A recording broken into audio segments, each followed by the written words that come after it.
What's going on, Moon Gang? I want to make a video about short squeezes and price targets. And if you want the TLDR version of this, basically, I think having a price target in the event of a short squeeze is a really silly way to maximize your profit. I'll be explaining the psychology side of things, the mathematical side of things, and at the end, I'll be letting you know what I'm personally going to be doing with my own position if I don't have a price target in mind. So with all that being said, let's hop right into it.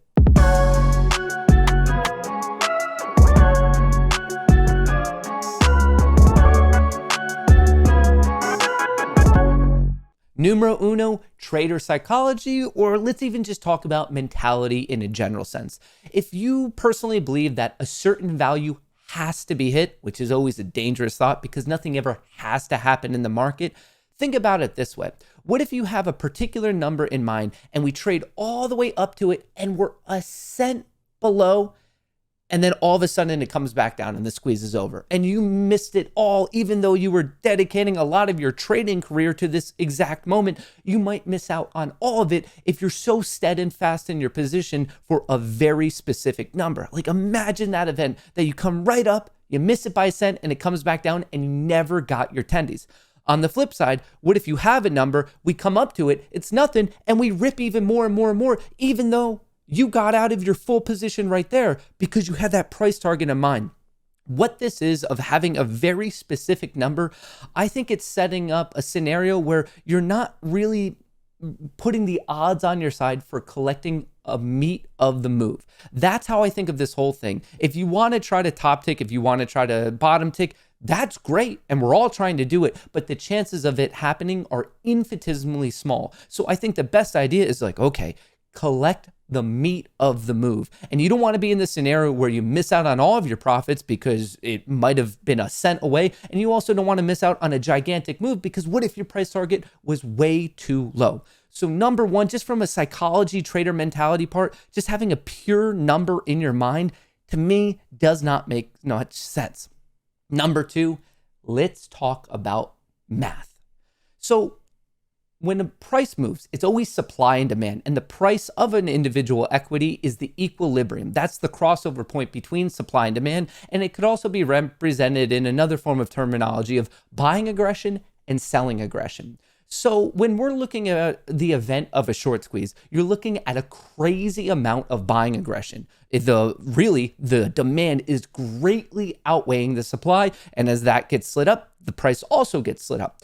Well, if we're talking about a short squeeze, let's look at the three main forms of buying. Yes, there's shorts covering. There is a rough mathematical way you can say, okay, if there's all these shares on loan, roughly this percentage are actually short. And if they're all covering, well, okay, it could roughly represent this amount of buying pressure. I'm with you there so far. There is some mathematical models that can do that.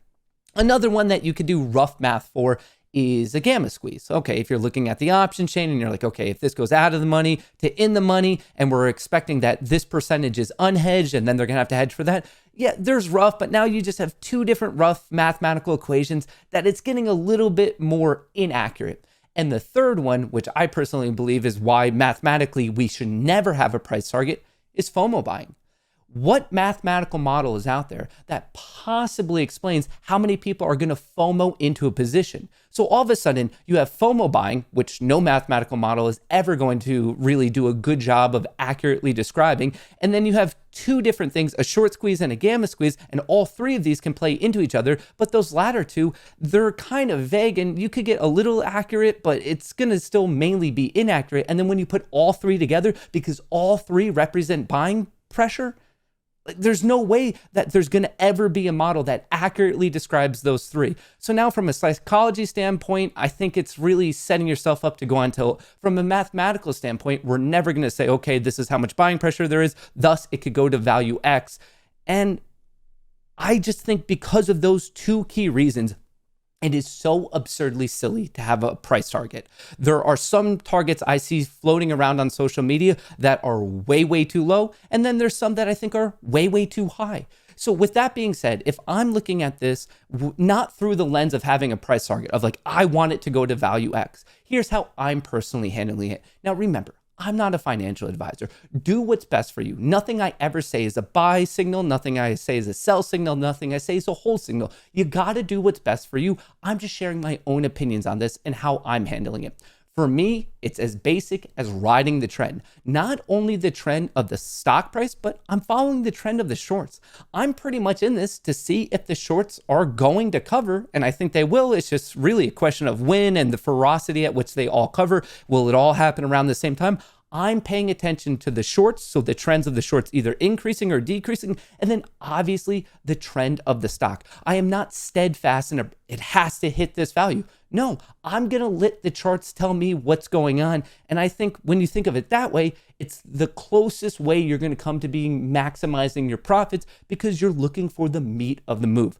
Once again, these are my own opinions, and that's exactly why I don't think anyone should be functioning on it has to go to this particular price target, especially when you're looking at it through a crazy black swan event of a short squeeze.